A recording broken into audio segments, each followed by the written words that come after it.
नमस्कार, माझे नाव गोजी किशोर होते। मी आता 7वीची विद्यार्थिनी।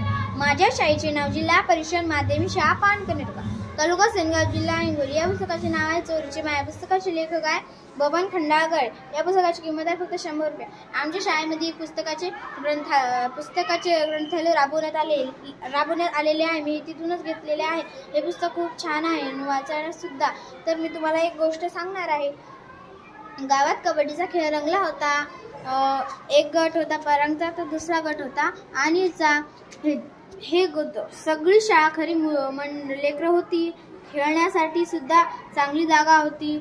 सगळी सोय तिथे हे केली होती आणि तिथे रोजच मुले खेळायला यायची। तिथे त्या गावामध्ये एक दिनू मामा राहायचे।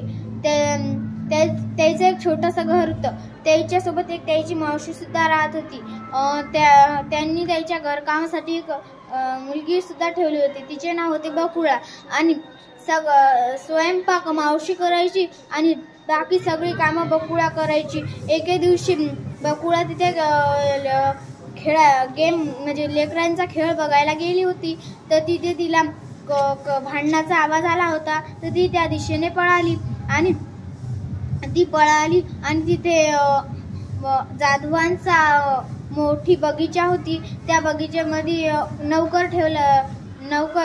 राखणीसाठी एक नौकर ठेवला होता आणि ते रोज तिथे राखण करायचा। एके दिवशी दिनू मामाकडे खूप मुलं खेळायला यायची आणि एके दिवशी मुलांसाठी दिनू मामा फुले आणायला गेले त्या जाधवांच्या वाडीमध्ये। तर तिथेच दिनू मामाला पकडले। त्या नौकराने त्या दिनू मामाला पकडले आणि मग दिनू मामा तर इतके चांगले आहे, यांच्यावर चोरीचा इनाम कसा आला। तर ते लेकर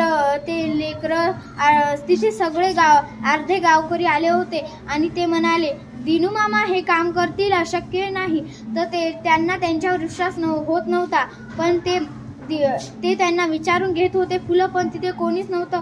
म्हणून त्यांनी बिना विचारता घेतले। पण तेवढ्यात तिथे तो नोकरीवाला म्हणजे ते तिथे काम करणारा आला आणि म्हणाला त्यांनी सगळ्या लोकांना आवाज दिली। तर सगळे लोक आले चोर चोर चोर। तर मग दिनू मामा काही म्हणू शकले नाही, कारण की त्यांना काही बोलताच आले नाही। तर लोक खूप भांडत होते त्यांना। तर तिथे ते लेकरं आले आणि म्हणाले काय झालं दिनू मामाला कसं काय पकडलं। तर ते लोक म्हणाले यांनी चोरी केलेली आहे फुलाची। तर ते लेकरं म्हणाले दिनू मामा कसे काय करू शकतात चोरी, ते तर खूपच चांगले आहेत। आणि सगळे लोक सुद्धा म्हणत होते।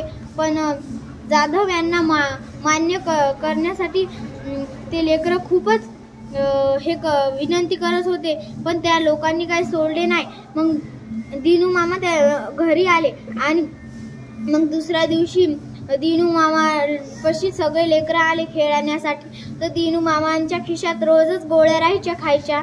तर ते गोळ्या दिनू मामा सगळ्या लेकरांना द्यायचे। ते लेकरं खायचे आणि मस्त खेळायला जायचे। मग दिनू मामा त्यांचे खेळ घ्यायचे रोज। एके दिवशी तिथे अनिल आला आणि म्हणाला दिनू मामा कसे आहात। दिनू मामा म्हणाले मी तर छान हो, तू कसा आहे। अनिल सुद्धा म्हणाला मी पण छान हो। का बरं दिनू मामा जाधवांच्या वाड्याकडे कशाला गेले होते। तर ते दिनू मामा म्हणाले अरे लेकरांना फुले गुलाबाची खूप आवडतात, म्हणून मी त्यांना आणण्यासाठी गेलो होतो विचारून। पण विचारण्यासाठी तिथे कोणीच नव्हतं, म्हणून मी घेऊ लागलो। तर तिथे ते चौकीदार कामगार आला आणि म्हणाला चोर चोर, पण मी तर काही चोरी एक पण फुल तोडलंच नव्हतं आणि त्यांना माझ्यावर चोरीचा इनाम घातला। तर तो म्हणाला मी आता जवळ तिकडे जाणार नाही। तर तिकडे जाणार नाही। तेवढ्यातच तिथे याची मावशी आली आणि म्हणाली मला तर माझा भाषा मला तर खूपच ओळखतो आणि मी कसा हे करू शकतो। तर तो म्हणाला मावशी मी तर काही केलंच नसेल, तर हे माझ्यावर कसं काय नाव घालतील। तर तेवढ्या